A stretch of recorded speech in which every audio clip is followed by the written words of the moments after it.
Look, sweetheart, I don't care what the new inclusion policies say. This is my mat. On my mat, you earn your place or you leave it. And right now, all I see is someone who is going to get a real operator killed. So let me ask you something, real slow, so you understand every word. What exactly are you doing here? The gymnasium was quiet after that. Not the comfortable quiet of an empty room. The held-breath quiet of 30 men waiting to see what a woman would do when a very large, very loud man had just asked her a question that was not really a question at all. She did not answer immediately. She stood in the center of the blue training mat, feet shoulder-width apart, hands loose at her sides, and she looked at Drill Sergeant Victor Harlan the way a person looks at weather, observing it, noting it, deciding whether it warranted an umbrella. Her name was Petty Officer First Class Claire Avery. The paperwork said so. The paperwork did not say much else, which was itself a kind of answer, if you knew how to read the silence around a military record. She was slight. That was the word that settled in the mind first and stayed there. Not small, exactly, but slight, the way a blade is slight. All the mass distributed in a way that serves function rather than impression. She was 5 feet 6 inches of nothing that looked like anything. Her training uniform was worn at the knees and faded at the shoulders, in the particular way that comes from years of actual use rather than theatrical wear. Her dark hair was pulled back without a single strand out of place. Her face was expressionless in the way that faces become expressionless after they have learned that expression is a form of information, and information is a resource not to be wasted. She was 31 years old. Drill Sergeant Harlan did not know that yet. He did not know much about her yet. He knew what he could see, and what he could see had already told him everything he believed he needed to know. He was a large man, Victor Harlan. 220 pounds of weight room discipline and career certainty. He had been instructing combatives at this base for 4 years, and before that he had done 2 deployments that he referenced with the frequency of a man who had learned that deployments were currency. He wore his uniform the way some men wear a flag, as a statement rather than a garment. His boots were the kind of clean that requires effort. His voice was the kind of loud that requires an audience. He had an audience now.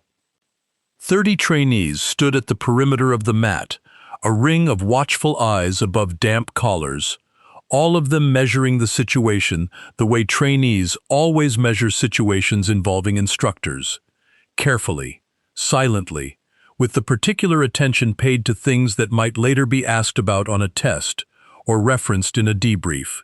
They were a mixed group, men and women from various pipelines, some with combat patches on their sleeves, some without. All of them had been on the mat for 40 minutes before Petty Officer Avery arrived, late by exactly 4 minutes due to a processing delay at the base administrative office that was not her fault and which she had not mentioned. She had simply walked in, found a space at the edge of the mat, and begun her warm-up. That was when Harlan had noticed her, not because she was loud, not because she was disruptive, but because she was quiet in a way that, to a man who had built his identity on volume, felt like a challenge. Her warm-up was unhurried, joint rotations slow and thorough, a series of movements that looked to an untrained eye like casual stretching, but were in fact a precise, systematic activation of every major stabilizing muscle group in a sequence that any serious grappler would have recognized immediately. She was not showing off. She was not performing. She was simply preparing, efficiently and completely, the way a person prepares when they have done this 10,000 times before, and have no need to announce it. Harlan had watched her for 90 seconds before he crossed the mat. He had expected to find someone nervous, someone who would flinch at his approach, who would look up at him with that particular expression of apology that he had come to think of as appropriate in people who showed up to his program without the pedigree he respected. He had built his entire instructional identity around that moment, the moment when someone realized they were in his world now and his world had standards. What he found instead was a woman who glanced up at him with eyes the color of weathered slate, noted his approach with the neutral interest of a person noting the arrival of a bus, and then returned her attention to her left shoulder, which she was still rotating in slow, deliberate circles. That was when he had said what he said, and she had still not answered. "I asked you a question," he said, louder now, the words aimed at the room as much as at her. "What are you doing here? Who authorized this?" "Training authorization came through division," she said. Her voice was unhurried. It had the quality of still water, no surface disturbance, no indication of what might be underneath. "Reporting as ordered, drill sergeant." "Reporting as ordered," he repeated, and he made it sound like a punchline. He turned to the assembled trainees with the practiced ease of a performer who knows his audience. "She's reporting as ordered." Several of the trainees smiled in the uncertain way people smile when they are not sure whether the laughter is safe. "You know what I did before I authorized my people to stand on this mat? I trained them. For months, I evaluated them. I broke them down and rebuilt them. I didn't just sign a form and point at a mat." He turned back to her. "You understand what I'm saying to you?" "Yes, drill sergeant." "No," he said. "You don't. But you're going to." From the doorway of the gymnasium, a figure stood that none of the trainees had noticed. He had been there for 4 minutes. He was a Master Chief Petty Officer named Roland Graves, and he had been at this base for 11 years, and in those 11 years he had developed the particular skill of standing in doorways in a way that made him invisible to people who were not paying the right kind of attention. He was paying very close attention now, not to Harlan, to Avery. He had known she was coming. He had read the assignment orders the previous evening, and he had read the file attached to those orders, and then he had read the file a second time, slowly, the way you read something you want to make sure you have understood correctly. Then he had set the file down on his desk and sat for a moment in the particular quiet that descends when a piece of information reorders your understanding of a situation. He had come to the gymnasium this morning for no official reason. He had come because he wanted to see how the morning went. He folded his arms and watched. Harlan had moved to the center of the mat and was addressing the group now. The Avery situation, apparently shelved but not forgotten, a thread he intended to return to. He was explaining the fundamentals of wrist control, the mechanics of a standing joint lock, the principle of using an opponent's momentum against them. He was technically correct. He was also performing the explanations shaped for effect as much as for instruction, the vocabulary chosen to impress as much as to inform. He called a trainee out for a demonstration. A young male petty officer 3rd class, built wide through the shoulders, who moved with the eager compliance of someone who understood that being selected was both an honor and a risk. Harlan walked him through the lock slowly, narrating each step, his voice carrying the confidence of a man on familiar ground. Then he turned and looked at Avery. "Come here," he said. She stood and walked to the center of the mat. Her stride was unhurried. She stopped at the appropriate distance and faced him. "You're going to be my demonstration partner," he said. He said it in the tone of a man conferring a gift he does not expect to be refused. This is a wrist control sequence, basic level, remedial actually, for anyone who's been through a real program. I'm going to walk you through it at reduced speed. You're going to follow along. Can you manage that? Yes, drill sergeant. He reached out and took her right hand at the wrist, demonstrating the initial grip position to the room. He narrated as he did it, his voice smooth and instructional. He adjusted his grip.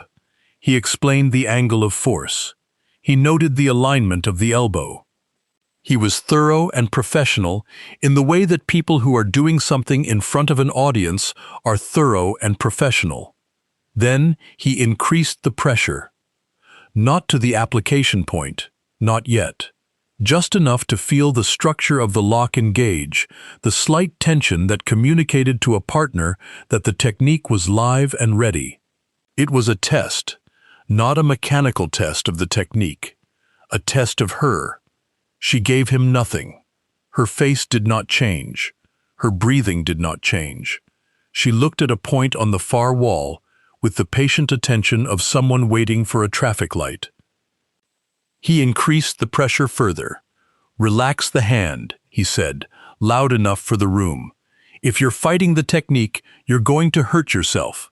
I've seen it happen. People who think they're tougher than physics." He glanced at the trainees. Physics always wins. She relaxed the hand. Not because she had to, because she chose to. He continued.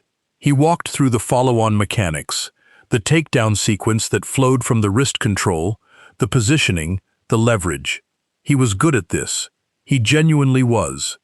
The technique was sound, and the instruction was clear, and under any other circumstances, it would have been an effective demonstration. But something about her stillness was making him impatient. He wanted a reaction, a flinch, a catch of breath, some acknowledgement that the force he was applying mattered. He was not getting one. She was standing there receiving his demonstration the way a wall receives a drawing pinned to it, accepting it, not responding to it. He took the wrist lock to full application. It was fast, faster than the build-up had suggested it would be.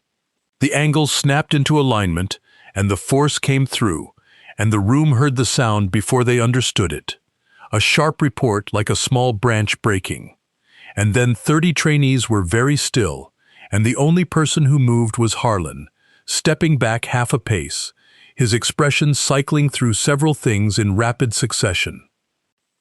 Avery's right wrist hung slightly differently than it had a moment before. She looked at it. Then she looked at him.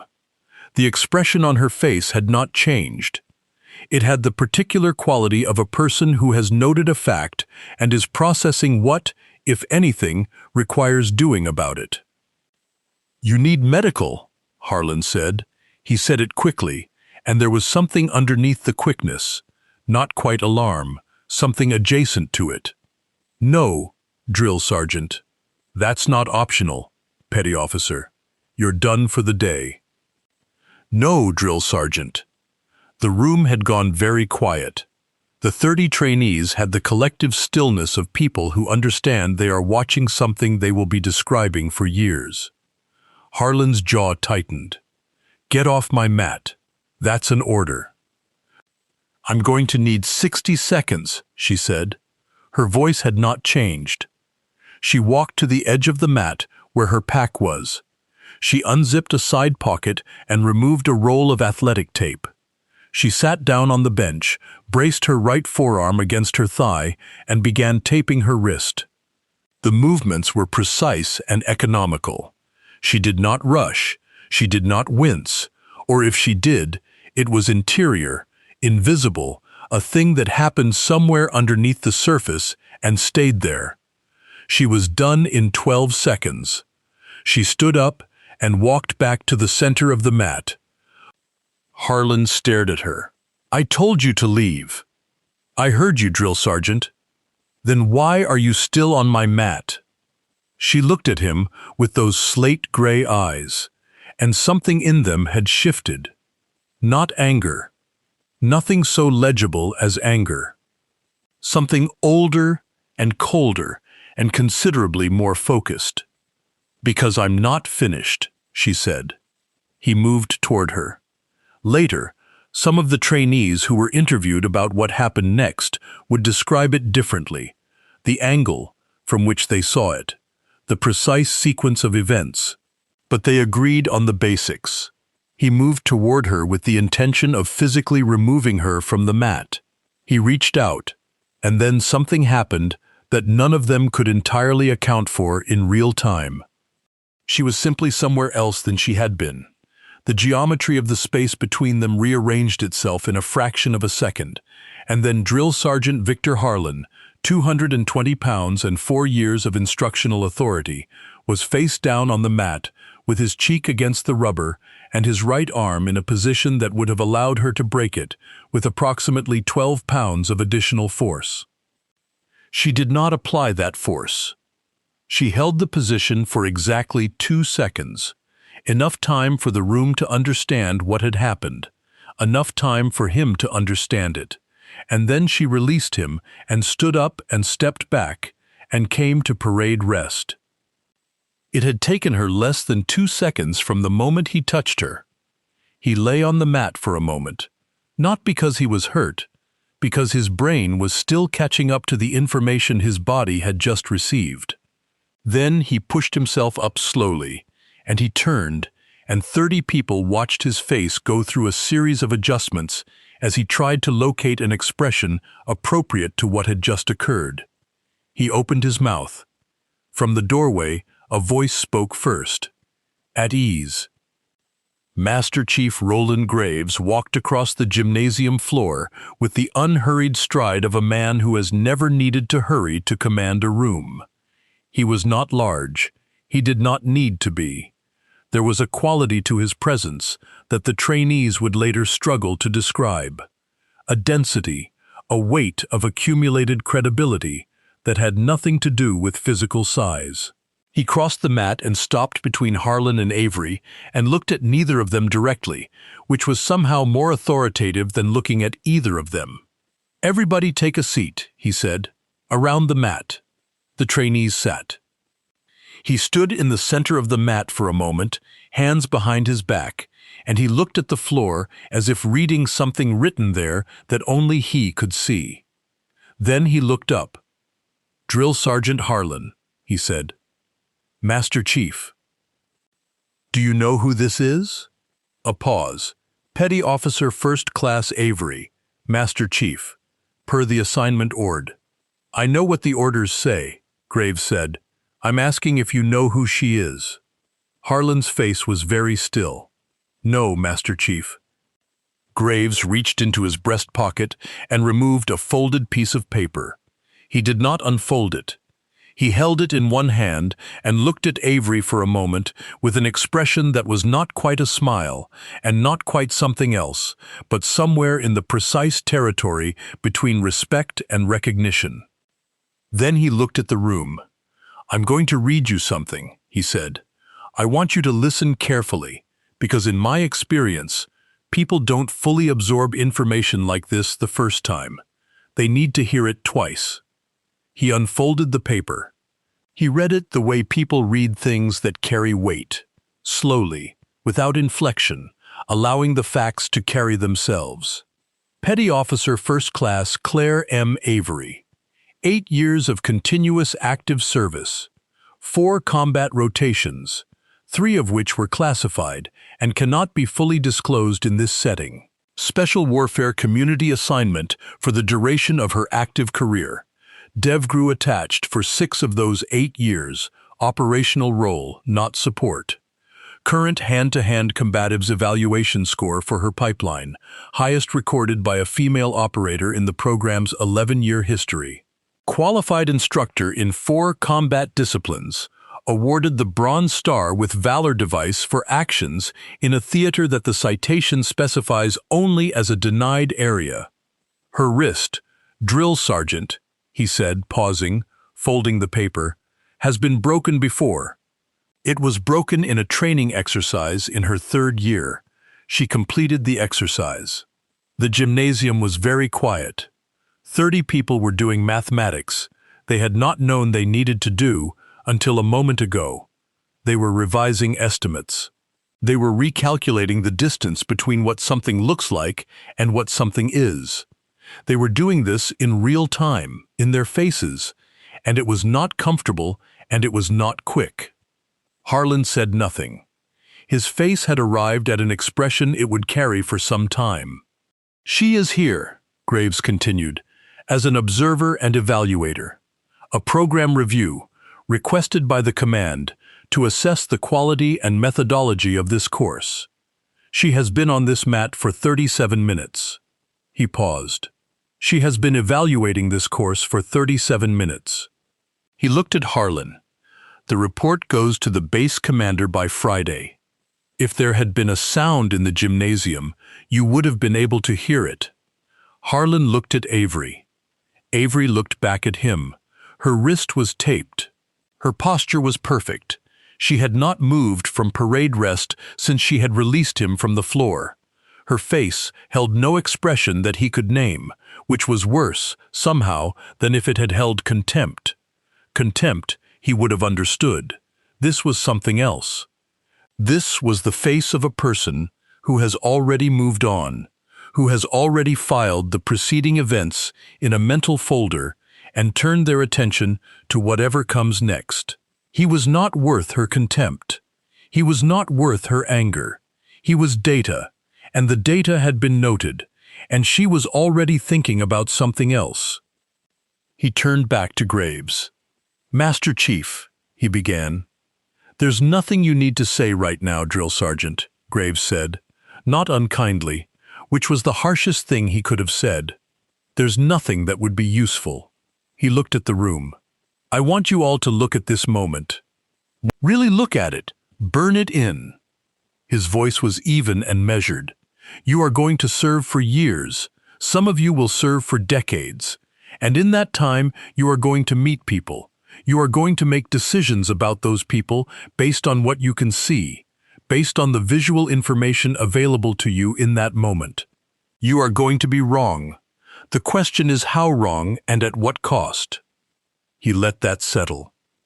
"The most dangerous operator I ever worked with," he said, "was 140 pounds and didn't say more than a dozen words in a given day. The least effective officer I ever served under had perfect posture and a voice you could hear across a parade ground. Assumptions are the enemy, not because they're always wrong, because they are wrong often enough, at critical enough moments, to be genuinely lethal. And in this community, lethal is not a metaphor." He folded the piece of paper and replaced it in his pocket. "Petty Officer Avery," he said, "Master Chief, thank you for your patience." Something that might have been the ghost of a wry expression crossed her face. "No trouble, Master Chief. The rest of you," Graves said, "will resume training. Petty Officer Avery will observe." He turned and walked back toward the doorway, and he paused at the edge of the mat and said, without turning around, "Drill Sergeant Harlan, my office, 0800 tomorrow." He left. The gym began to breathe again.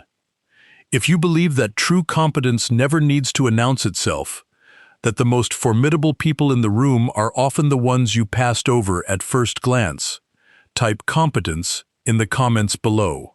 This story is for everyone who has ever been dismissed, and everyone who has ever done the dismissing and had to face what that says about them. The meeting at 0800 lasted 40 minutes. No one who was present ever described its contents in detail. What was known was this. 3 days after the incident in the gymnasium, Drill Sergeant Victor Harlan submitted paperwork for a training reassignment to a support base in the interior of the country, far from the operational community he had built his identity around.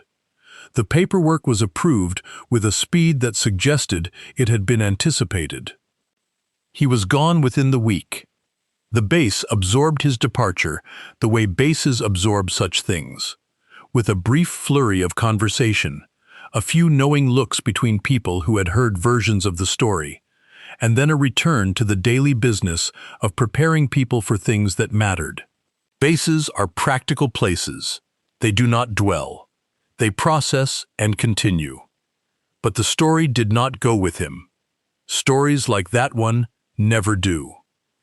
The 30 trainees who had been on the mat that morning carried it out with them in their duffel bags and their memory when their training concluded and they reported to their next assignments.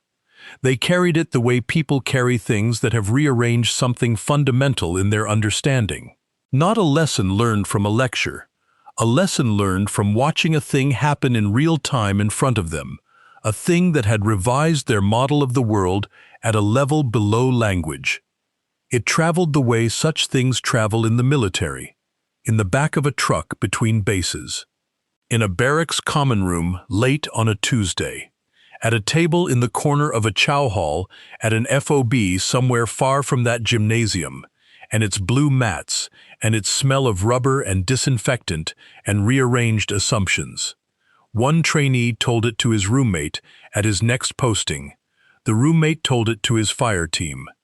The fire team told it to their platoon sergeant, who had been in the community long enough to know, without being told, that the story was almost certainly true, because stories that particular, that specific, that bounded by the texture of actual places and actual procedures do not get invented from nothing. They get lived, and then they get told, and then they keep going. The details accumulated small variations as they traveled, the way all such stories do. In some versions, the wrist was not broken, only sprained, which seemed somehow less dramatic to the people who told it that way, less worthy of the respect they were trying to convey. In other versions, Harlan had said more, or done more, had pushed farther across more lines before she put him on the floor. In the version that seemed to survive the most retellings, the most essential version, the one that carried the load of what it was meant to carry, the details stayed close to what had actually happened, because what had actually happened was already exactly what the story needed to be. A woman arrived. She was quiet. A loud man decided her quiet was a statement about her capability. She allowed him to believe that for as long as was necessary. And then she corrected him, without anger, without drama, with exactly and only the force required to communicate the truth, applied precisely, released immediately, followed by a return to parade rest. That was what made it survive, not the takedown, though the takedown was what people led with when they told it. Not the wrist, though the wrist was what made them wince and lean in. It was the parade rest, the fact that she had done the thing, and then she had stopped doing the thing, and she had stood there, hands behind her back, weight even on both feet, looking at a fixed point in the middle distance, waiting for whatever came next. No posturing, no display, no interest in the theater of the moment. Just the next thing, waiting to be addressed. Petty Officer First Class Claire Avery submitted her evaluation report on the combatives program the following Friday, as scheduled. It was 8 pages long. It addressed methodology, curriculum structure, trainee assessment protocols, and instructor performance metrics. It was thorough and detailed and professionally written in the neutral, factual voice of someone who has written many such reports and understands that the value of a report is in its accuracy rather than its prose. She recommended several improvements to the program. Most of them were implemented within 3 months. She did not include in the report any description of the events of the morning she arrived. Those events were documented separately, in a different report, for a different purpose, and that document was held at a level of the command structure that the trainees on the mat that morning did not have access to and would not think to look for. She continued in her assignment. She was not the kind of person who required a story to define her. She was the kind of person who has so many stories that no single one of them is particularly remarkable to her, because it is simply another event in a long series of events that began when she was 22 years old and committed herself entirely to something larger and harder and more demanding than almost anyone looking at her would have guessed she was capable of. That is the thing about people like her, the most dangerous thing about people like her. They don't look like what they are. They look like nothing particular. Average height, worn uniform, quiet hands, gray eyes that don't give away what they're tracking. They walk into rooms and take up a corner of the space and warm up slowly and wait. They have been waiting a long time. They are very good at waiting. Waiting is a skill that gets trained into you when your profession requires that the moment you stop waiting be the most efficient moment of anyone's day. She could have made her credentials known from the beginning. She could have handed Harlan the file when he first crossed the mat. She could have said a sentence that would have changed the entire morning, that would have prevented what happened, that would have rerouted him back to his lesson plan before he reached the point of no return. She did not. Not from pride, not from strategy, exactly. From something quieter than either of those things. From the understanding, deep and long settled, that a person who needs to announce their capability has already revealed something important about its limits. The credential is not the competence. The file is not the operator. The rank is not the warrior. She had learned this the way all real lessons are learned, not from a manual. From years of operating in places where pretending got people killed, where the performance of capability was not accepted as a substitute for the thing itself, where the team around you cared about exactly one thing and it was not your paperwork. When you have worked in those places, at that level, for that long, something changes in you. Something settles. The need to prove, which is so loud and so constant in the early years of a career, quiets down to a whisper, and then to a murmur, and then, eventually, to nothing at all. You stop needing to be known. You start simply being. The 30 trainees carried that with them. Some of them figured it out early.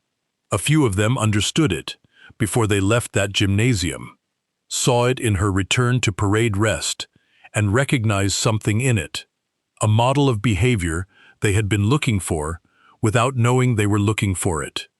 Those ones went on to be the quiet ones in their next units, the ones who did not speak unless they had something to say, who did not move unless they had somewhere to go, who earned the trust of the people around them not by demanding it, but by accumulating it, action by action, rotation by rotation, until the trust was simply there, self-evident, unremarkable, the way a foundation is unremarkable until the building above it is at risk. Others took longer. They carried the story in their pockets for years before something happened that made them reach in and take it out and look at it again, and when they did, they understood something in it they had not understood the first time. They went home and thought about it. They thought about a drill sergeant who mistook volume for authority, and a woman who mistook nothing for anything, who saw clearly from the first second and chose her moment and acted in it, and then stepped back and stood at parade rest and waited for whatever came next. They thought about which one they wanted to be. They made their choice. New recruits still hear it. It travels differently now. Less base to base, and more the way things travel in a service that is always receiving new people and cycling old knowledge into new ears. Someone hears it in the first week of a new assignment, delivered without context by a senior petty officer who says only, "Listen to this," and then tells it, and then says nothing more, and leaves the listener to sit with it and figure out what it means to them. What it means to them is different for each one, but the heart of it is always the same. Do not confuse the quiet for the empty. Do not confuse the still for the absent. Do not confuse what a person looks like with what a person is. The most dangerous people in any room are not always the ones making the most noise. Sometimes they are the ones in the corner, rotating through their warm-up, balancing their weight with an unconscious grace that speaks of 10,000 repetitions, watching you with eyes that are calm and measuring and already 3 steps ahead. Sometimes the most dangerous person in the room is the one you dismissed at a glance. Sometimes the one you dismissed at a glance is the one who, in a very different context, in a different kind of room, would be the last thing standing between you and the thing that was trying to take you apart. Remember that. And if you take nothing else from this story, take this. The credential is not the competence. The noise is not the authority. The quiet is not the weakness. And the person who never needs to announce what they are is almost certainly the person you most need on your side when the moment arrives that actually matters. Victor Harlan transferred to his new posting and built a new version of his old life and may have, over time, arrived at some understanding of what the morning in that gymnasium had been trying to tell him. Or he may not have. People like that are sometimes teachable and sometimes not, and the story does not require his understanding in order to hold its meaning. The meaning lives in the 30 trainees. It lives in the people they told. It lives in every new recruit who hears it at the beginning of their career, before they have made too many assumptions to easily revise. It lives in the 12 seconds it takes to tape a broken wrist. It lives in the 2 seconds it takes to put 220 pounds of assumption face down on a mat. It lives in the parade rest that follows. Hands behind the back, weight even on both feet, eyes on a fixed point in the middle distance. Waiting for whatever comes next. For more stories where quiet competence humbles loud arrogance, where the ones we overlook turn out to be the ones who matter most, and where the truth of a person is measured not in volume but in what they do in the moment that counts. Subscribe to Old Bill's Tales. And if this story meant something to you, leave a comment below.